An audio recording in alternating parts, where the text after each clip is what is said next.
back to like the Domino's pizza tracker analogy, law firms' clients aren't comparing you in most cases to other law firms, maybe during the intake process because maybe they called 3 or 4 law firms and they're figuring out which one to hire. But once they've hired a law firm, they're not comparing you to other law firms. It's not like they do this every year, hire a new law firm to handle their case. They might have never hired one. Exactly. And so they're comparing you to Domino's. They're comparing you to Amazon, to Uber, to DoorDash. These companies that have invested billions of dollars into their client interactions, they're comparing you to them. So no wonder we fall short of meeting their expectations. It's because the expectations and the bar is extremely high. They can chat GPT things whenever they want. Google's been there for years. Amazon, the package is 10 doors away from your house. But like you have to call or email your lawyer to know what's going on with the case.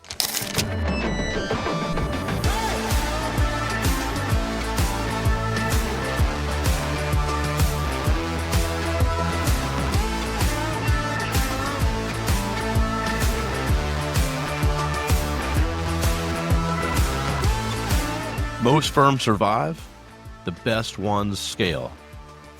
Welcome to the Managing Partners Podcast, where law firm leaders learn to think bigger. I'm Kevin Daisy. Let's jump in. What's up, everyone? We're here, day 2 at Mardi Gras. I have a good friend of mine. We got Matt McClellan here from Hona. So good to see you, man. Yeah, thanks for having me here. What a fun thing to do at a conference. This is the best thing we could think of, and it's been such a fun experience already, meeting people, just pulling them in, talking to them. And I met Matt here last year at Mardi Gras. I still have my Hona hat that I wear all the time, and yeah, really cool product, really cool service, and tell everyone out there about it that doesn't know about Hona. Yeah, so Hona, we kind of got coined as the Domino's pizza tracker for your legal case. It's so much more than that, but simply put, lawyers by default are pretty garbage at communicating with their clients. Yeah. All of them know it. All of their clients know it, but yet no one's really taken the opportunity head on like we have to make it better. And so there's a lot of beautiful client communication automation. And our goal is to make client experience so good that they're going to leave you all the 5-star reviews you could ever imagine, but also alleviate their anxiety around their case and also maximize the outcomes of the case, because a happy client that's going to their treatment appointments, that's engaged with the law firm, is going to mean more money for everybody. Yeah. And so that's what we're about, is just create those really good client experiences. Yeah, I love it. And on this podcast, intake is always hot. So we got, Spaghetti on the Wall, which is my buddy Armando's podcast, and the Managing Partners Podcast. On both those, intake's so important. Client experience. Yep. You said anxiety. Yeah, they're not getting a Domino's pizza, but at Domino's, I know where they are in the process, when they're going to show up at my house, who's working on my pizza. You know, it's such an awesome experience, and when to walk to the front door, and it's there. Yep. So taking that concept, and obviously with the client of a law firm, it could be the worst experience of their life that they're going through, and not to take that lightly, and to make sure it's the best experience possible. Mm-hmm. Lawyers suck at this. So absolutely. Yeah. You mentioned intake. It's like so many law firms have invested very heavily in their intake, right? Because that's the lifeblood of the law firm. Yeah. We need cases. We need to land our leads. If we're spending this much on marketing, we got to make sure we're getting to them quickly. But then as soon as signature is there, the totem pole of priorities, frankly, they're signed up. We're good. It just falls to the bottom, and you create this you set high expectations during intake if you're so good at intake, and then you can't back it up once they're a signed client. Yeah. And so a lot of firms are shooting themselves in the foot, and that's what leads to these bad reviews and these people withdrawing and actually attriting and going to another firm to finish their case out. It's actually that not only did you do an amazing job up front on the intake, but then you're not kind of meeting those expectations on the other end. Yeah, when I'm talking to lawyers nowadays, it's like, and I have nothing to do, we do marketing on the front end, but if they suck at intake and sales, then we can't really do much for them, and it makes us look like we can't do our job.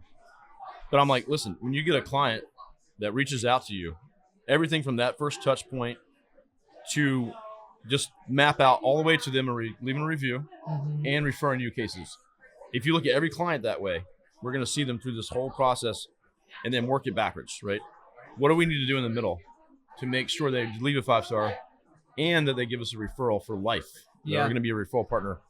And then that will just change your whole perspective on things. And agencies suck at this too. Yeah. You sign up a client, things are good for a few months, and then you kind of start to work with other clients and you kind of pull back. And so I think it's so important to just be that proactive,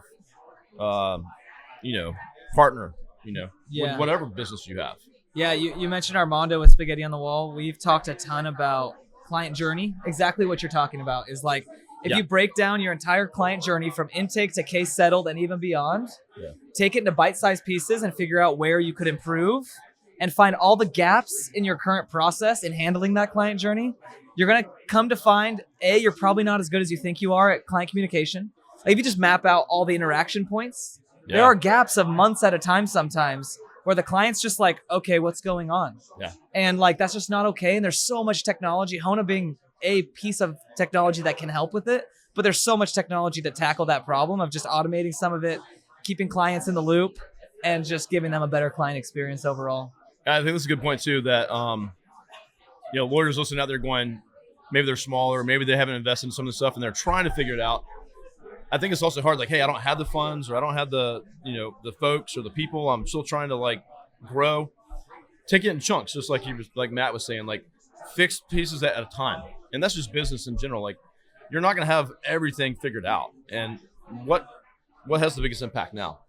And so if you just start with some of those things, you get someone like a Hona that's going to help you just automate a lot of those things and solve all those problems right out the bat. So yeah, and if the people you're working with, including your software vendors, aren't giving you like real practical prescriptive advice on how to run your firm, you're probably working with the wrong partners. Yeah. Because there are best practices all over the place. Like think about a personal injury firm. If you're thinking of the client journey, treatment should be treated slightly different than later on in the case or earlier on in the case. Like it's very important during the treatment phase of the case that they're visiting the doctors and going on a timely basis and all that stuff to make sure we're maximizing not only their health, but also the value of the case. Sure. Right? Yeah. And so like if you're not being more communicative during the treatment process than other processes of the case, you're probably missing the mark. Yeah. It's a good point.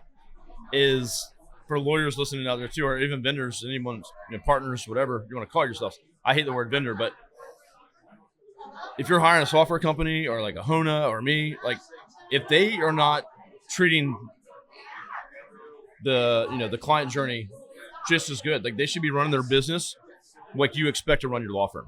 Yeah. And your partner should be running a tight ship and a good business. And so, when you're talking to vendors and stuff like that, like, do they run their company or are they kind of a fly by night? There's a lot of stuff popping up out there, right? So yeah, absolutely. Just be vigilant and, you want to work with people that are going to be proactive, like he's saying with Hona, being proactive, bringing you new ideas and saying, hey, here's what you need to be doing to be better. So yeah, so we're like overly aggressive about the data of what we deal with. So like we had 700,000 plaintiffs log into our portal last month. Man, wow. 700,000 people who are in a personal injury claim. We do have other practice areas as well, but 700,000. We track how long they stay in the app. We track how frequently they read the frequently asked questions section of the app. We look at their click rate on the videos within the app. Wow. And we are maximizing their time in the app because that means they're getting educated as to what's going on. And we're also maximizing like what's necessary to have them reach out the least, I guess, to the firm asking additional questions. Yeah. And so we're taking all this data, over 700,000 people. Our product team is looking at, we have like an AI product that aggregates all of them and we can see like trends. And if there's trends of people like that are getting lost in the app, that's how we make product decisions. And now we could take that really prescriptive approach of like, hey, we know how your clients want to be interacted with, because when you have video content, for instance, people stay in the app 2 times as long as when you're not using video content. Nice. That's amazing. So that means there's all that time that the client's watching videos of you, of the managing attorney, of the attorneys, of the paralegals, of the case managers, educating them about their case. Now, guess what? When that person calls them and talks to them about their settlement offer they have, yeah, there's just a different level of trust and they're educated. In education, yeah. So it sounds like a lot of people are seeking that information, and they want to know and they want to understand as much as possible. If you are the only lawyer and you can't talk to your client very often, they're sitting there seeking all that and anxious and concerned, and you don't have the time to do them. This, they can go anytime and soak up more information, learn more about their case. Yeah. And when they do come to the call, they're educated. So I love it, man. And bring it back to like the Domino's pizza tracker analogy. Law firms' clients aren't comparing you in most cases to other law firms, maybe during the intake process, because maybe they called 3 or 4 law firms and they're figuring out which one to hire. But once they've hired a law firm, they're not comparing you to other law firms. It's not like they do this every year, hire a new law firm to handle their case. They might have never hired one. Exactly. And so they're comparing you to Domino's. They're comparing you to Amazon, to Uber, to DoorDash. These companies that have invested billions of dollars into their client interactions, they're comparing you to them. So no wonder we fall short of meeting their expectations. It's because the expectations and the bar is extremely high. Yeah. They can chat GPT things whenever they want. Google's been there for years. Amazon, the package is 10 doors away from your house. But like you have to call or email your lawyer to know what's going on with the case. It really is just, it's a difference in. At the beginning of this conversation, we should have ordered a Domino's pizza. So we can see that Susie's already put our toppings on. And Well, Matt, dude, thanks so much for coming to share. Great stuff. Intake's so important, guys. Like, take care of that shit. If you're here at Law de Gras, we hope to connect with you, and great conference. Can't wait to come back next year, and we'll see Hona soon. Also, Hona has their conference, not announced yet for date, but probably April, May. April, May. It's called Disrupt. And it's all about disrupting the norms because that's the only way we grow. I love it. It's going to be in Utah? Yes. Awesome. Cool. Well, stay tuned. Check in with Hona, and we'll see you guys soon. Thank you, my friend.